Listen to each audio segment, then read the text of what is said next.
Well, hello, everyone. It's Dr. Rob Kiltz. How are you doing? I'm here sharing some really great stuff with Crystal Sikes. She's a carnivore keto coach, just had a baby. She's been carnivore keto throughout. She's going to tell us more on the details, but I'm really, really excited to have her here. She's let's see, a mom, a wife, inspiring coach and cheerleader. Crystal, thank you for joining us. And I'll let you tell us a little bit about your journey and how'd you get to where you're at. Awesome. Well, thank you so much for having me, first of all. And you got it right. I'm a wife, a mom, a business owner, all the things. It feels like all the things. I know you had Robert on, and so Robert probably talked a little bit about some of the business aspects of things and kind of all that we do. And really, we do it a lot because he is just a powerhouse and he just goes after everything. So I've kind of been that little supporter along the way. But really, I started doing and living this lifestyle beginning because I actually had a lot of gastrointestinal issues, gastroparesis, IBS, slow transit colon, all of the things. I have an ulcer, like all of that. So they had put me on diets that nothing was really working for me. Robert had already started doing keto for his bodybuilding career. And it was nothing to do with his like actual health in the beginning. So he was like, you should really try this, like see if it'll work. And so I tried it, and I actually tried it one time before, and I didn't really like it. And I probably didn't like it because I was so stuck on wanting to eat my carbs and my sweets and all that.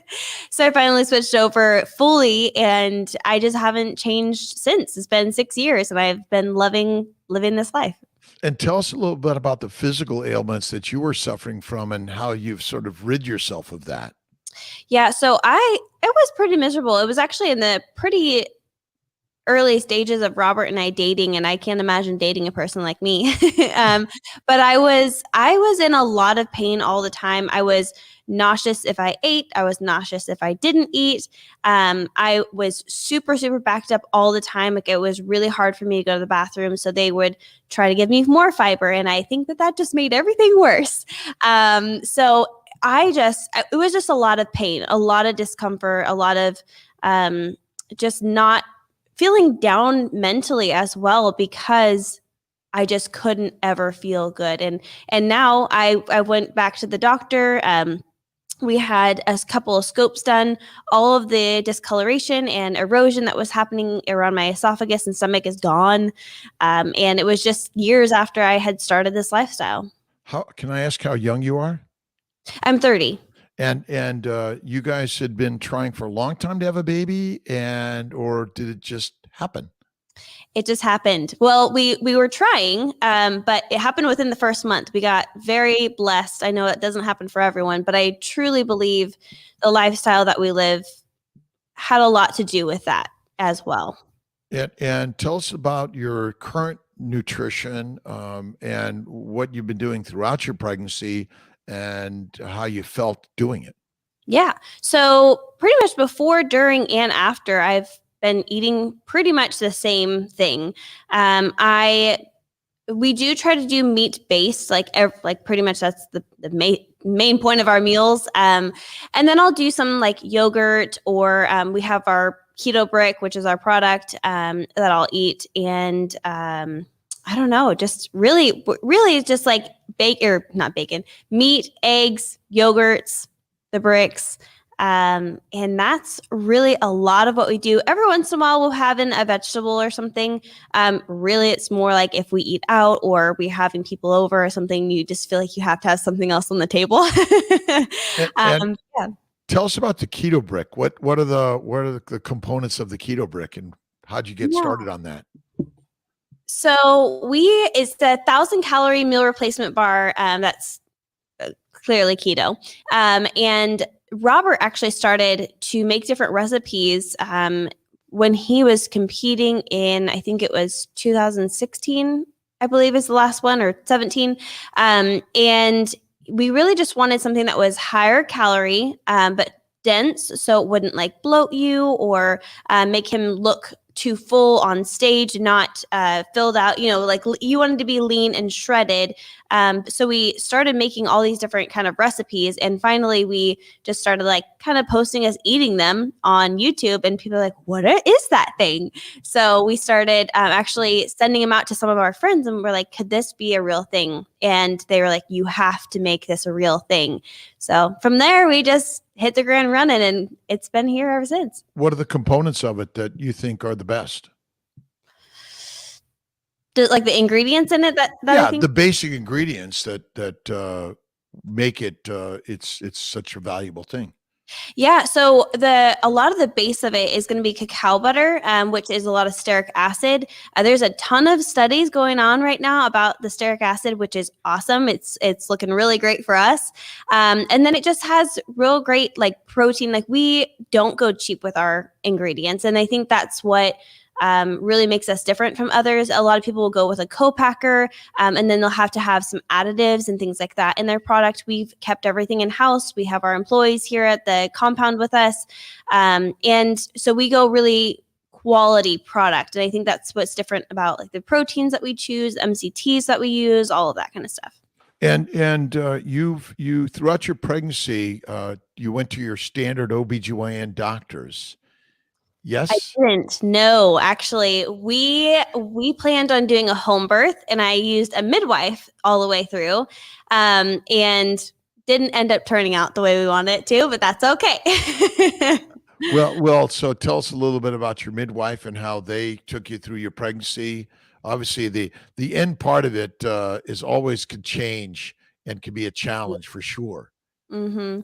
Yeah. So my midwife was amazing. I will always stay in contact with her. She was just a really great human. But she was very supportive. One of the first things I asked, I interviewed several of them, and I said, this is my lifestyle. I don't plan on deviating from it. Are you willing to help me with this? And she's like, absolutely. Really, she said, you need all the meat you can get. She's like, I do push that you would have some vegetables. But she had no problem with the way that I lived, my exercise, training, all that kind of stuff. She was actually encouraging me, like, don't stop, just keep going. Don't push yourself too hard where you're going to hurt yourself, but keep going, keep exercising, keep, being healthy and eating the way that you are. So she was absolutely amazing. And I'm just so grateful for her. And tell us a little bit about your coaching. How'd you get into coaching, and who are you coaching, and what are the type of things that you're doing to inspire people? Yeah. So I started coaching, I think in 2017 or 2018. And really, I think it kind of just fell into my lap. There is a company called, of course, I'm going to blank on it right now, Keto Evangelist. And they actually invited Robert and I to be their fitness coaches on their websites. And so we did that for a little while. And then we eventually decided to go our own direction and start doing coaching ourselves on our own sites. So that was it was really wonderful. And it was a really great introductory to being able to do things on my own. So just since then, I've been kind of doing my own thing. I have ladysavage.com. That's where I do all my coaching, and I have some workout programs and things like that. And I really coach a lot of different people. I do specifically just work with women. I usually forward all the men to Robert, and that's just because I feel like I connect with women a little bit better. But as far as the type of people I don't train anyone younger than 18, but I have all different kinds of ages, people in college, grandmas, people in their middle years, pretty much everyone, and all different kinds of fitness levels as well. So I do nutrition and fitness coaching. So, and where people sort of getting to the dietary nutrition? How do you approach that, and how open are they to these ideas? I think for the most part, once they find me, they're like ready to start this kind of lifestyle, a keto or carnivore lifestyle, or they've already been doing it and they're just kind of confused or just eating a lot of keto junk and really just need to clean up their diets. Honestly, you can do keto or carnivore and still somehow eat junk. So not if you're doing it real good or real clean, if that makes sense. So I think that usually they're pretty open to it. However, everyone works a little bit differently with nutrition and coaching. That I try to give people a little bit of grace. You know, they're transitioning. They are going from doing what they're used to onto what I would like them to do as a more strict protocol. So I try to give them grace for a couple of weeks to introduce into it. Robert's kind of like a hard stop, like we're just going to go. And I found that I'm kind of a little bit more, let's kind of ease in, but like, let's do it within a couple of weeks so that we can get the ball rolling on this. So makes it a little easier for them. And on the keto side, because I think so many of us either started at paleo or keto and then found carnivore. And I've been doing it now for almost 12 years, the carnivore side. But, occasionally we're all sort of cheating, but I like to call it rewarding and treating. Personally, I don't cheat ever. What's your, where are the slip ups on the keto for most people? I don't know. For most people, I think it's really just kind of a mental game. I think it's more of like the family's getting together and I want to seem like a normal person. I want, things like that. And sometimes it's just when they're introducing themselves into keto or carnivore, they miss those old foods. And I did the same thing. When I very first started, I would go back and forth. And then finally, I just put a hard stop and said, I'm never doing that again. Because it just made me feel bad. I didn't feel good mentally. I didn't feel good physically. So I really just had to put a hard stop. But I think that that's it for a lot of people. It's not really, I have to have this food to feel better. It's more, I kind of just want to be normal, or I kind of just want to have this one thing. And then it kind of leads them off into a little bit of straying away for a bit. And do you where do you put fasting and 1 meal a day or 2 meals a day or things like that? Is that something you help focus on? I'm pretty big on feasting. I think it's very important to eat plenty of food. And I think that it can be a great strategy. I think that it can be helpful. I think, maybe an extended fast every few months, or a 24-hour fast every once in a while. But I am more on the feasting end of things. I think that most women that I work with have been under eating for an extremely long period of time. And I find that that's usually what's causing them to find a holdup in their weight loss journey, or just feeling maybe not as great as they could if they actually were feasting and eating a little bit more. So that's really the way that I usually try to lean towards. And I also find that if you're fasting, you should already be eating enough during the times that you're not fasting. So that's another thing. If you're only eating, 12 or 1,300 calories on a regular, and then you're also fasting, you're just really stressing out your body. So what are your general feasting, fasting time frames? For myself? For yourself one, and then for the general recommendations that is optimal, or getting people to their optimal health. I usually find that 2 meals a day is pretty good. Usually an afternoon meal and then a dinner meal is generally what people kind of gravitate towards once I start them. That's what I was doing for myself as well until I became pregnant and then started breastfeeding. I eat a little bit more frequently, and not that I feel like I have to, but I'm a little more hungry. So I've been kind of, eating a little bit more frequently, or before in the morning, I should say. Whereas before I would really push my meals off until, 11, 12, and then have an evening dinner meal as well. And that's typically what I see people doing as well. Do you think the snacking is a big problem for people? And how do you approach that? Yeah, snacking is a big deal for people. They love to have something to just nibble on, or gum, or whatever it is. And all of that, your body is responding to all of it. So there's no free chewing. Yeah. So yeah. So generally I actually say no snacking. If you're going to eat a full meal, and then, move on with your day, because you're just not getting yourself full enough. And a lot of times those snacks are not going to be nutrient dense. So if you're sitting down and having a little bit of steak or chicken or whatever it's going to be, you're going to feel a lot more satisfied because there's more nutrients in that rather than a handful of almonds every 5 seconds. So do you sort of list out a good formula for people, and what would it look like in your nutritional coaching? Do you sort of give them a meal plan ideas? If they need help with meal plan ideas, I definitely do. And they every day they will put in what they're eating in their meals. So I'm actually able to see exactly what they're eating and what it ends up being in their macros. And that is find is really helpful because I can say, hey, stop drinking those protein shakes or stop doing, whatever it is that they're kind of leaning towards doing, or the brands that they're using. If they're using like a Kraft ranch, I'm like, hey, stop doing that. If you're going to have ranch, use this brand instead. It's a lot cleaner. It has a lot more, cleaner oils and things like that.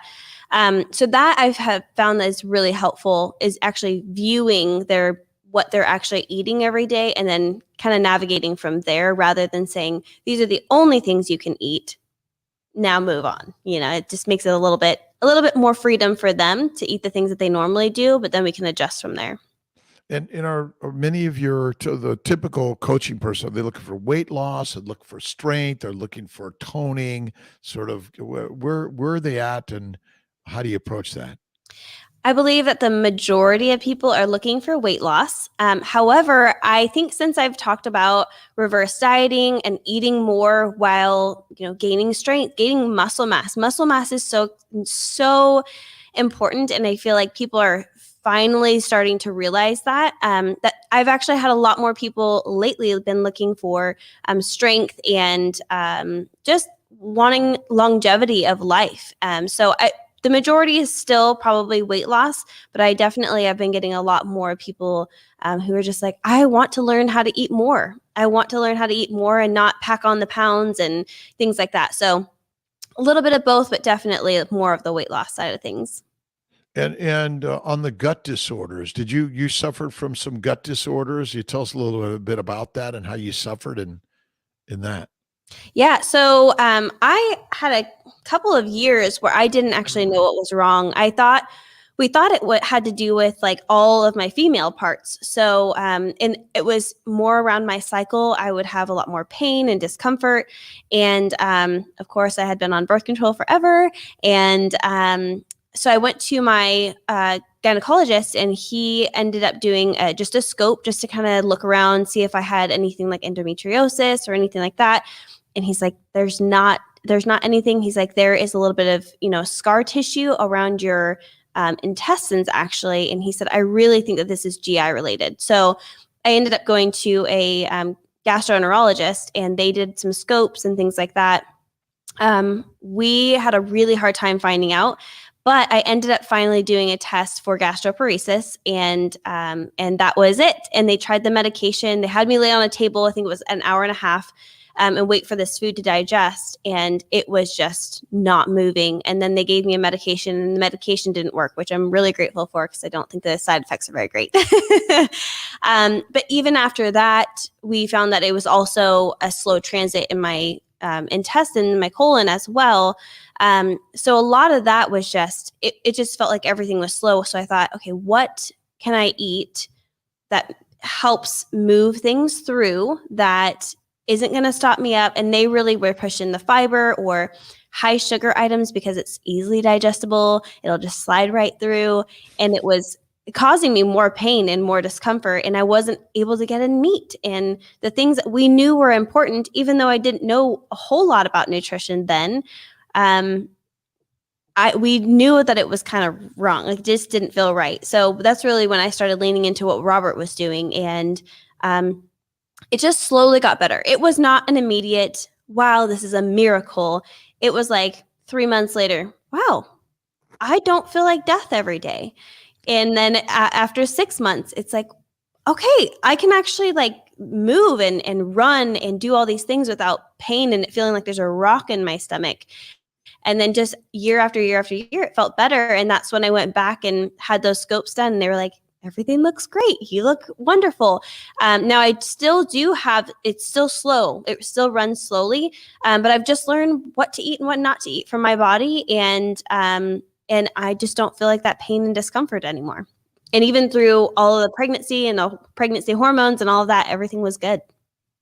Do you think why do you think the doctors are so resistant to the ideas that you're sharing?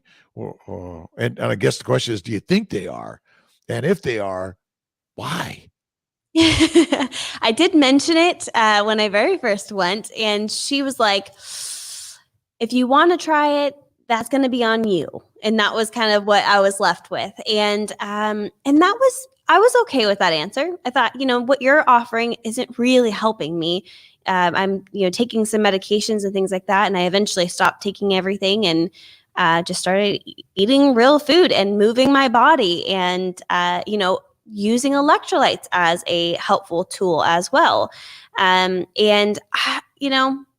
think pharmaceuticals have a lot to do with it. I think that the sugar industry has a lot to do with it. But I'm not seeing all that kind of stuff, but you kind of, if you start doing your little bit of research, you can kind of see how things align. And I just try to do everything as naturally as possible. So if I go to a doctor and they're not offering me natural remedies first, I'm going to kind of question, is this the right person for me to be seeing? And I did do that with one man, one doctor. I walked in and I said, I'm probably not going to take any medication you offer me. I just want to start there. So let's try to figure out a natural product. And I left with a baggie full of medication. And I said, I'm not going to take any of this. And he said, just take it, just, bring it with you just in case. And I said, well, we're trying to get my bowels moving. And I said, isn't there something I could do with maybe like magnesium or something like that? And he said, maybe that might work. But I don't know how much to tell you to take. And I thought, of all the easiest things that I could do, it would be a magnesium, some sort of electrolyte. Hey, drink some more water. But none of that was really talked about. It was like, this medication will help you. Oh, you're doing keto or carnivore. You should probably implement some fiber. And I'm like, actually, that's what caused me so much pain when I tried before. Just didn't really respond very well. And so now I'm pretty picky about the doctors I choose. I'm finding, because I know as a doctor, I was trained by my patients. So I learned over the last 30 plus years of between practice and education that you got to listen to the patients. And I too was one of those like, I know best. You don't know. Like, oh, are you looking on the internet again? And so much about medicine, sort of the the medical industry is we're brainwashed to believe in what we believe. And so we're in the Western medical schools. That's what we're trained to do. That's how you do all the work to become a doctor, and you're somewhat sort of forced into it, but we're not. We readily want to learn this stuff because we believe in it. But then when our patients are getting better on all this voodoo medicine, which we call it, and it's quite an amazing game changer. And I know for myself, over the 20 years that I've really been looking at nutrition and meditation and mindfulness and workout and energy, that's one of the things that I've learned is one of the most critical. And so I appreciate you being on here, Crystal, and tell us a little bit more about yourself. Where do people find you? What is the best place that people could find you out on the net and beyond? Yeah. So I am the.lady.savage on Instagram. Robert and I have a YouTube channel under Live Savage. And then our Facebook together is under Team Savage. And we're hoping to change everything to Live Savage to make it a little bit easier for people. But my Instagram will stay my own. So we'll keep that one. All right. So what inspires you in the day and in your life? Oh, gosh. Well, I would say to start that off. I have a pretty deep faith. And I think that my faith is really what drives a lot of what I do in my everyday life, in my family, and in the business. So that would be my number one. And then my family. I think that, having Robert as my husband, he's kind of he's kind of a beast, kind of a savage, I should say. And he inspires me every day. I mean, he is just all about the hustle and the grind. And I run a little bit slower than he does, and I'm more like the family life and things like that. So I definitely have my foot in all the business stuff. But and now I think having my son, that's a big motivation. When I was pregnant, I just kept saying, I'm not doing this workout for me. I'm doing it for him. I'm doing it so that he has the best start to his life.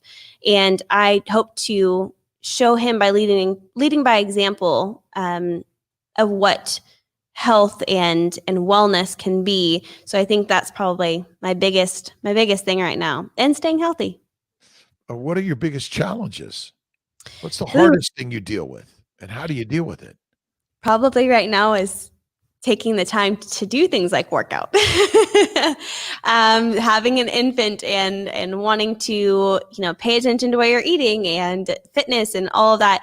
It can be a little bit more of a challenge, I guess. But, right now I'm waking up at 3:30 in the morning, getting out of bed, going into the gym while Robert watches my son, and getting it done before he even wakes up in the morning. And it's just dedication to yourself. And I do make all the meals for Robert and I, so that makes things pretty easy. I make sure that I have time set aside. Today we're going to grill a whole bunch of chicken and pork, and we'll have that for the week. So we find ways to make it happen, but I think just finding the time. Everyone's busy, but sometimes you have to get up an hour earlier. Sometimes you just have to, make those things happen to make sure that you can live the best life. As an entrepreneur, what are the things that challenge you, and what's the sort of the magic of the beauty of it? Oh my gosh. Honestly, every day that we walk into this building, it's like a dream come true. And we think, when was the last time we worked for someone? And it's been years. And we also, when we first moved into this building, we moved in here last August. We did a brick by brick launch, and anyone who bought a brick within that month of August, we put their name on a brick on the front of our building. And you walk in those doors, you're walking towards the front doors, and you see all of these names of people who have supported you in your business.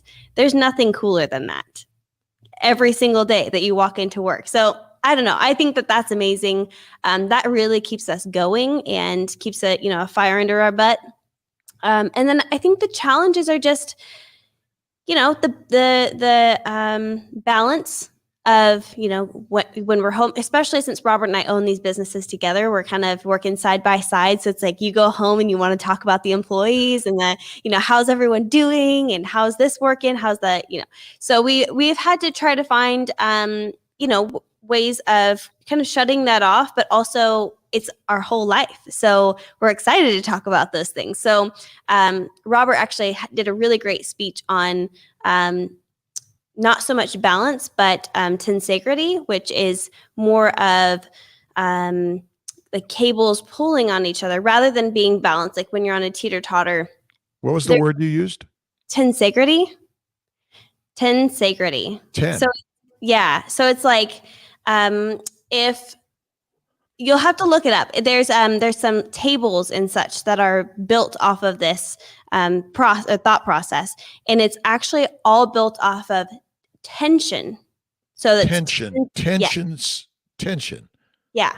So it's like all built off tension, but it's called tensegrity. So all of this tension is actually what's causing this table to stay together. It is amazing. You will have to look at these tables because they're only connected by cables, but you'll just have to see it. You can't explain it, but it's very cool because if you're balanced, if you're on a teeter-totter and you're trying to balance everything out, you're only okay. If something's high, something else is suffering. If you go the opposite way, something else is suffering, and this thing is really high. If you're just right in the middle, then you're just mediocre. Everything's just okay. If you're using this tensegrity that Robert talks about so much, you're really adding tension, pressure, and everywhere is doing fine. If something starts to suffer, the whole table is going to collapse. So if everything is the word resistance, because you guys are in the resistance work, right? Yeah. And you're working on resistance, and you if you just let the resistance push you and you don't push back, you don't get any benefit or value from that, wouldn't you say? Mhm. And Yeah, it's exactly. about tensegrity, I would say. That's amazing. I haven't heard the word, and I'll have to look it up. But it's pushing and pulling. And as you Mm, said, so the teeter totter, it can never stay like this, right?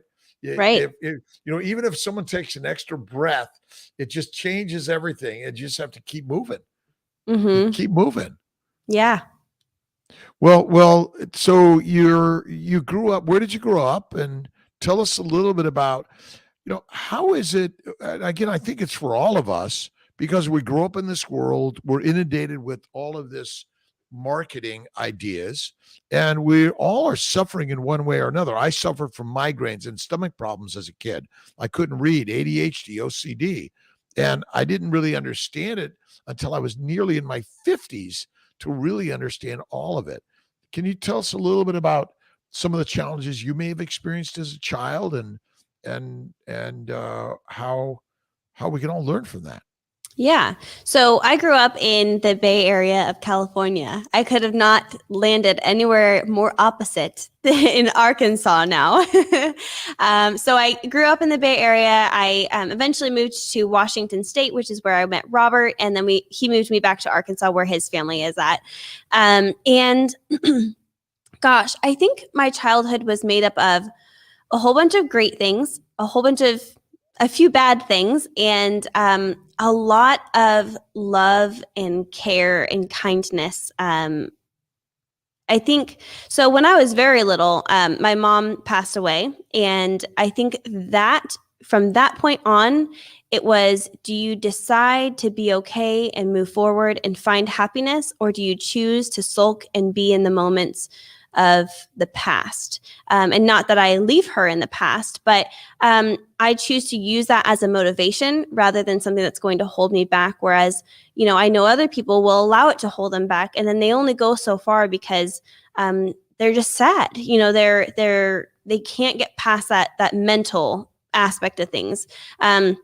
So there was that, and my dad got remarried, and we built this whole family. There was 5 of us kids, and that's where I think a lot of the love and care came from.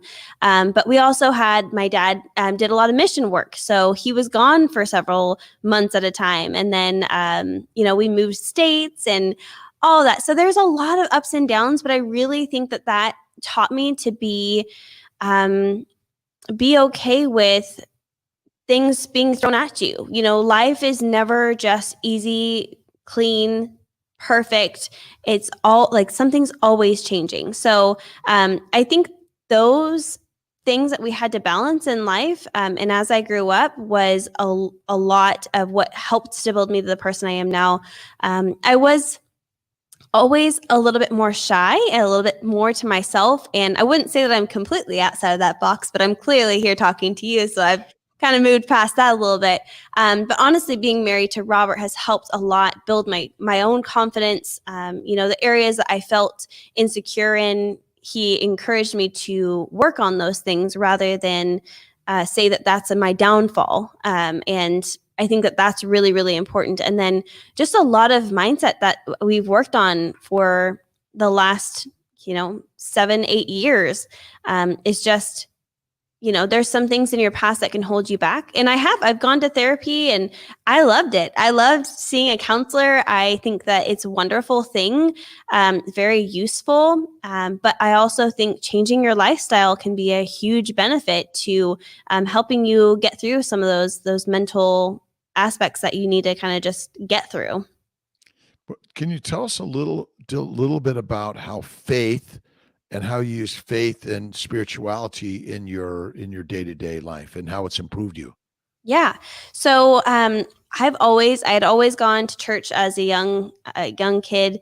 And there was a couple of years in my younger, right after high school kind of age. And I just said, I'm going to do whatever I want.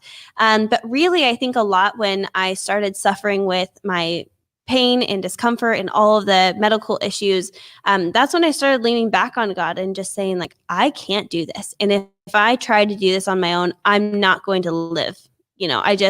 I will give up. And there's just been a few really solid moments where I just thought, it wasn't me that made it through that time. It was God that helped, lead me through that. It was my studying the Bible time. It was my prayer time. It was just being able to meditate on that. And and now it's like an everyday thing. You have to choose to want to work out. You have to choose to want to eat right. You have to choose to want that relationship with God. And so it's just getting into that routine of, I'm going to talk to him. I'm going to, read my Bible. And those things really keep my mental up. And when I have a time where I'm not on top of it, just as you would with nutrition or whatever else, I feel it. I feel it in my heart. I feel it in my mind. I feel it about the way I feel about people rather than being positive first. I'm like, ugh, I find that I'm a better person when I'm focused on that aspect of my life as well. So on the motivation of prayer and do you have a go-to verse that you love or a go-to reading? There's not a specific. Right now I'm reading in Revelation, and I've been wanting to dive into it for so long. And I do a weekly meeting with my brother and sister-in-law, and we're diving into one chapter a week. And you know how much you can dig into one chapter in a week. You'd have to read it over and over and over again and really dive into what does this mean, not for nowadays, but what did it mean then? How are we to understand it as now? So it's really cool. I really enjoy doing that. Oh gosh, but other than that, I don't have a specific verse. I've always had a hard time picking one because there's so many good ones. And really, I feel like a lot of people choose a verse and they're like, oh, that means a lot to me, rather than figuring out what did it mean during that time that it was being written and how do I now understand it. So I don't want to be that type of person. So I just got to dive into each different aspect as it comes along. So I always put faith first, food second, which ultimately those two things bring about the fitness of our lives. And if you're able to do the work to move more, to do the resistance work, or whether you're walking, running, biking, dancing, singing, whichever thing it is, faith and food is ultimately the thing that's the most important thing. Yeah. With what are your dreams for your life and your child? So many dreams. So Robert and I, when we bought this building, we purchased a house that's not too far away and has a little bit of land. We eventually would like to have a little bit more, but right now we have enough where we can have some animals. And that was really important to us. We didn't want to start having children until we had land. And that, is not for everyone, but it was for us. And when I was in high school, we had chickens and I raised pigs for FFA to sell at fair. And that was always something I'd always wanted again. I told Robert, I'm like, I'm going to have pigs. I'm going to have pigs. So we don't have any just yet. We've been here for just under a year, but we're still working on getting fencing up and all of that kind of stuff. So that was really important to us, to raise our children on land, get them outside, get them working, get them being physically active. Robert also, his family his parents have about 50 acres themselves, and then he has a family farm in southern Arkansas that has thousands of acres. And that's hard work. It's manual labor. It teaches you so much. It gets you out in the sunshine and in nature and connects you with what we were really intended to be around. And I'm so grateful for technology. It's been amazing, but you also got to get away from it every once in a while, feed the animals, do all the things outside. And I just find a lot of kids looking at iPads and iPhones and all of these things that it's really important for us. We don't own a TV. We try not to look at screens a lot when we're home. So having the animals, that I'm really excited for raising my son with that, and maybe potentially future children. We really want to do homeschooling. Not sure how long we will. If they choose that they want to go to public school, we'll definitely let them, because if it's their heart's desire, then we'll find the best place for them to go. But I'd love for, at least in their earlier years, to do that initial teaching. And so that's a really big hope and dream of mine. So for so many young people out there, and I personally think we're all young. If you're breathing alive, you're young. What are sort of the 1 to 5 pieces of advice that you'd give to anyone sort of on this journey of life as you're seeing it? Whew, that's a lot. All right, 1 to 5. I would say kind of like what Robert suggested to me. The areas that you think you fail in, challenge yourself. If you're not confident in something, work on that thing. I find that that's what's kind of gotten me a lot of the confidence that I've built within myself. I would say, figure out, like you were mentioning, figure out what order things go in your life. And for me, just in general, it would be faith, my family, and then it would go, my nutrition, my fitness, and all of that kind of stuff. And it just kind of goes down the line, and I figure out what that looks like. So find out what that looks like for you, and then start focusing your energy on those things. What else do I have? I'm sure there's something, and it's just somewhere in my brain. So faith and family really surround your life as much as more than anything, and with that, your nutrition. And maybe we talk a little bit about, I notice I've been loving watching you and Robert cook online, simple things, and tell us about your cooking and where you're going to go in more cooking shows. Yeah. So we have the Keto Savage Kitchen, which is so fun. And a lot of times it's just what we really do. We don't do hard things. We don't like to go extravagant with our food because it just makes things complicated. It takes too long, and we're busy people. So we try to choose, nutrient dense. We try to choose as clean of options as we possibly can. And then we throw things together and it tastes good, and then we share them. What is your favorite meal? Oh gosh. Oh man. Well, lately it's been our chili. I just shared our chili the other day, and the one reason I really like it is because I can actually add like liverwurst in it. And I have a hard time eating organ meats of any time, of any kind.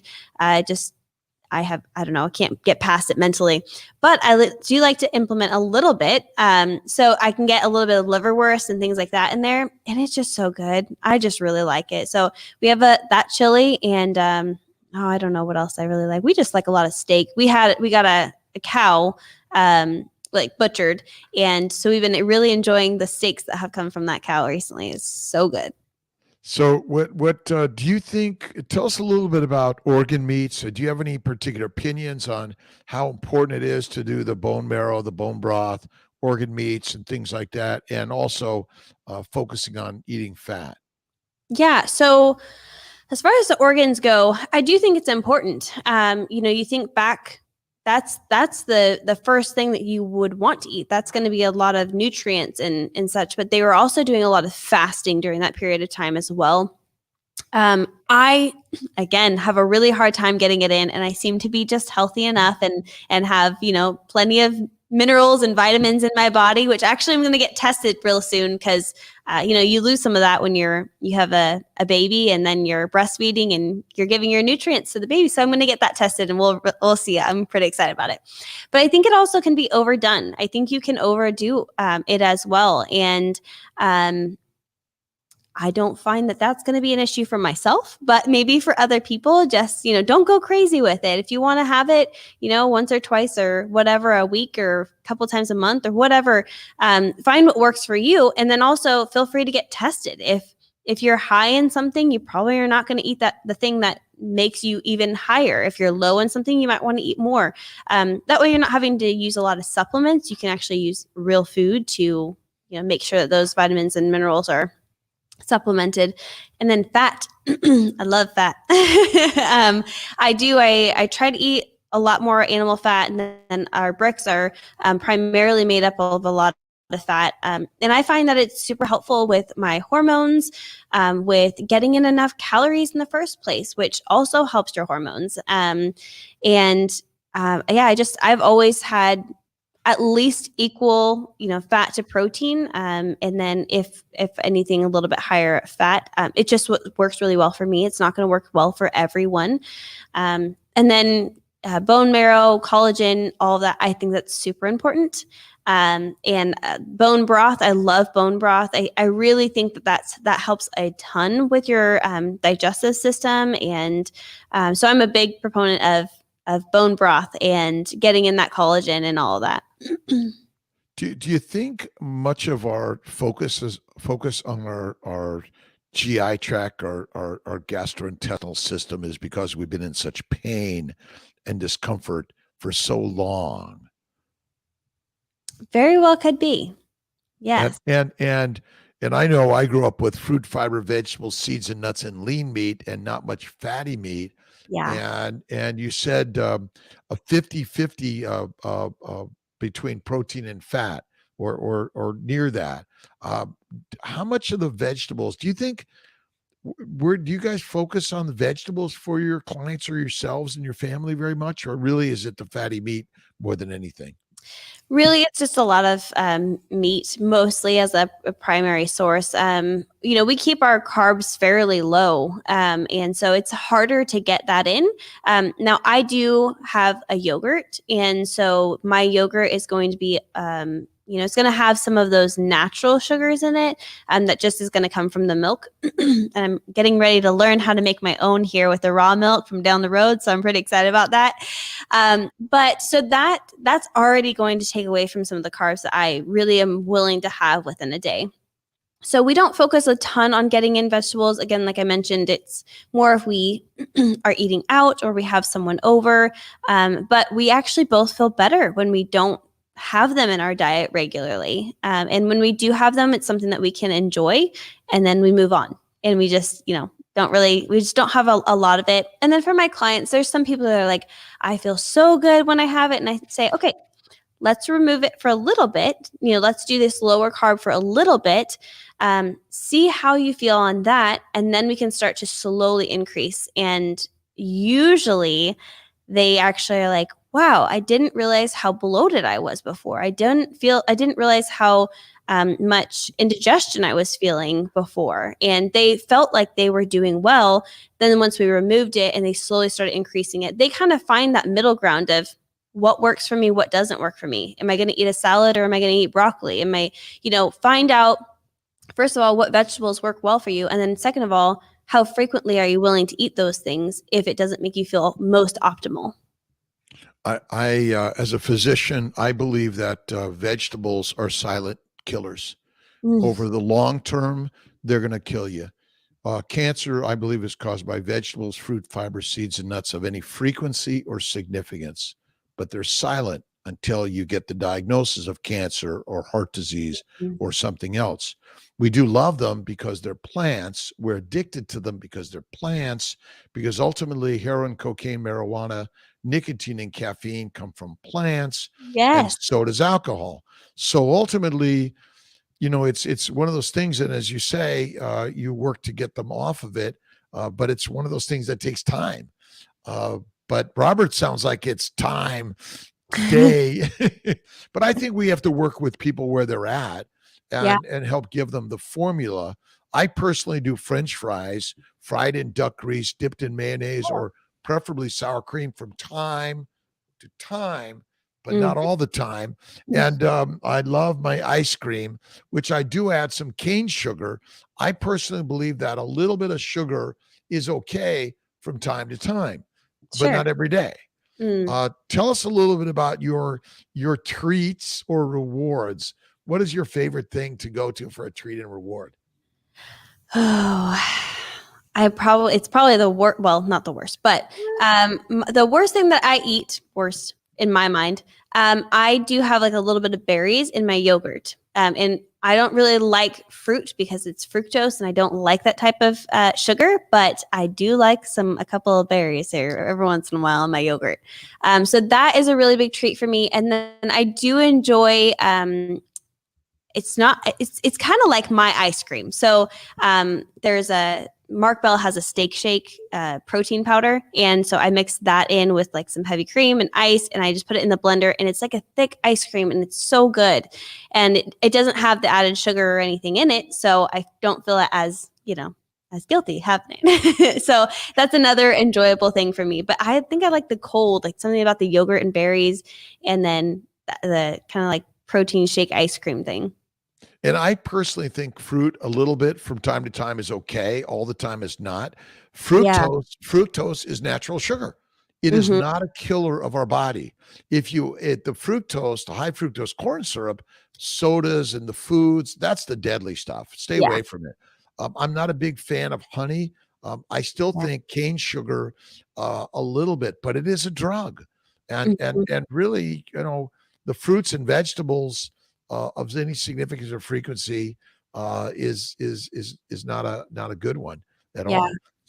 My biggest thing I think I found recently is if you're questioning something, take it out for a while. Like we knew we wanted to try to get pregnant, and I completely removed alcohol and caffeine for a couple of months before we tried. And I haven't had it since. And then I just told Robert the other day, I was like, I don't think I ever need caffeine or alcohol ever again. I just don't miss it. I don't need it. I don't miss it. And I wasn't really drinking a lot of alcohol anyways, but I was having a lot of caffeine. But I actually feel better. I feel better not having those things. So it's kind of amazing when you are questioning something, remove it from your life for a few months and see what you feel like.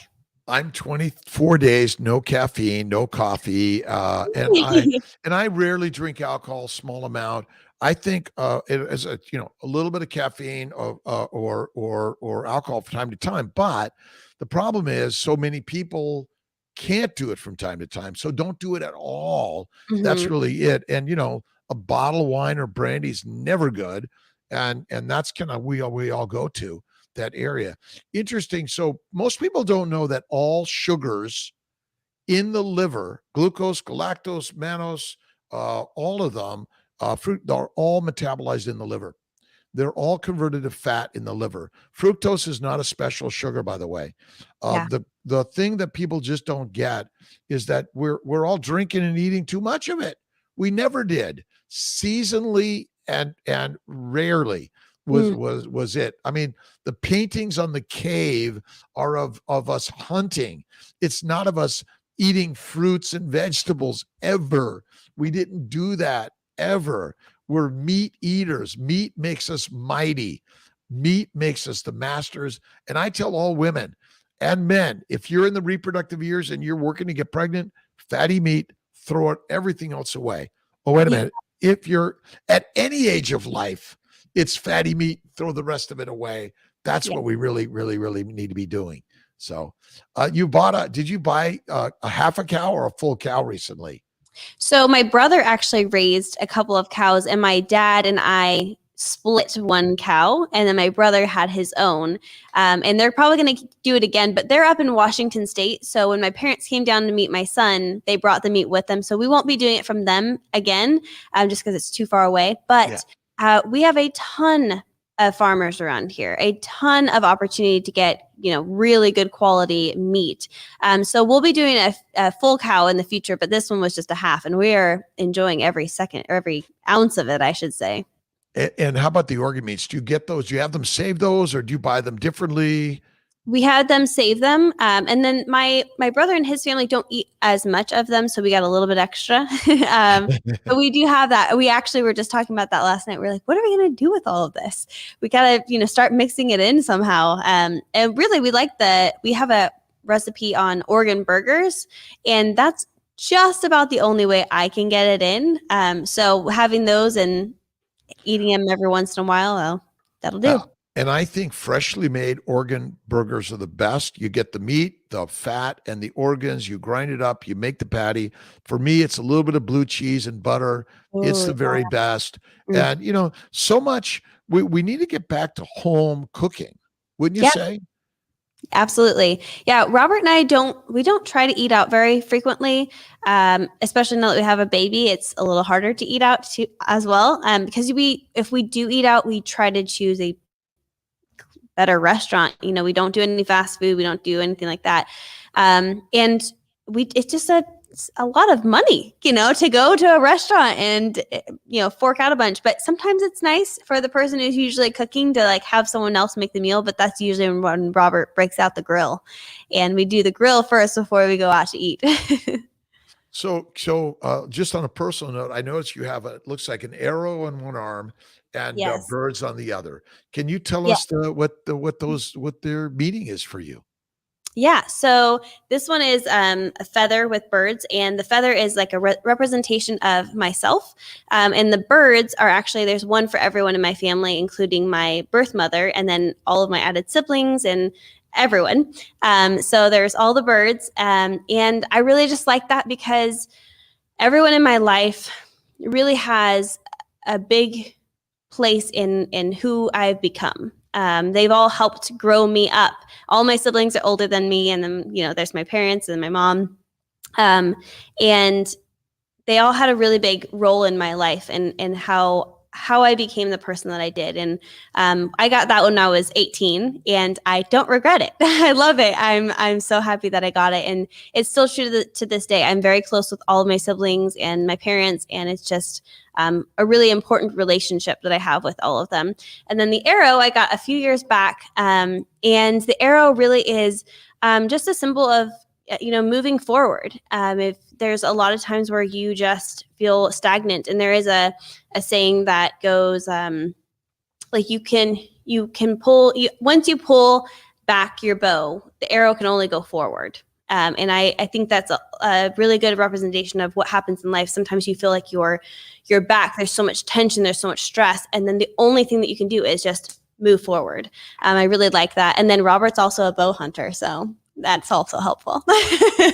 So resistance and tension and direction, but feathers of freedom. Mm-hmm. And it seems to be a creative spot in your heart and soul and life, Yeah. Crystal. And can you tell us a little bit about your baby, what you had, the name and Yeah. So his name is Rigel. His name is actually Robert Rigel. He is the fourth Robert in the Sikes family. So that was a really special thing. We actually just got a picture of all four generations yesterday. So we're stoked on that photo.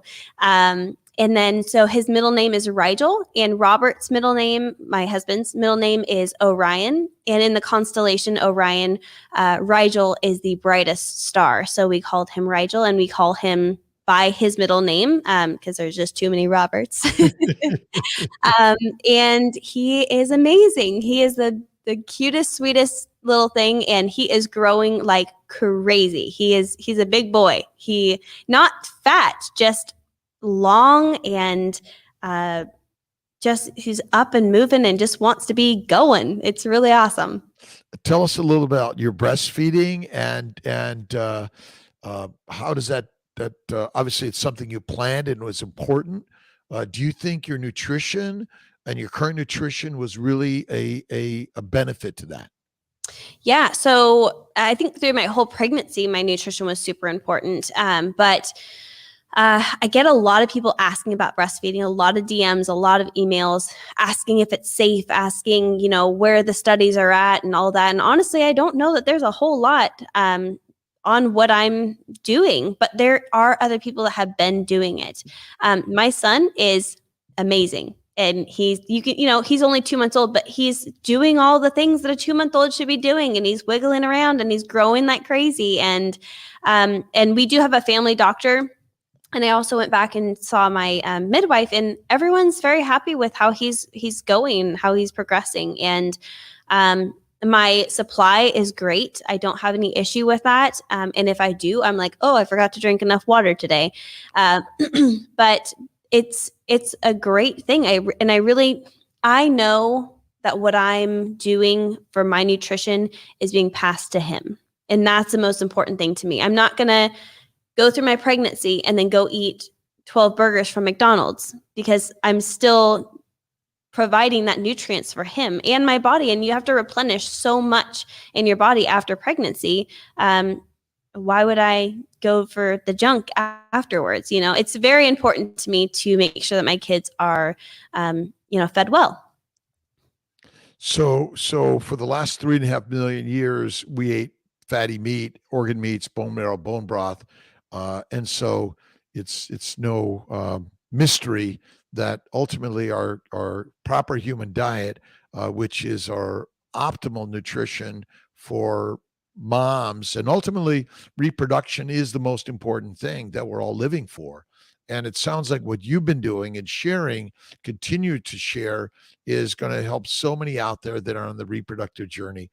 Both Robert Regal and Robert Orion and Crystal are going to continue sharing. So I really appreciate everything you're sharing, Crystal. Any last comments before we sign off? And I'm sorry we didn't get to our Instagram today, and a little bit is I kind of jerry rig it, but our sound and stuff. But we're going to put this on our Instagram and get everyone out there and inspired to find you, Crystal, and so much what you're doing. But any last comments before we say another day?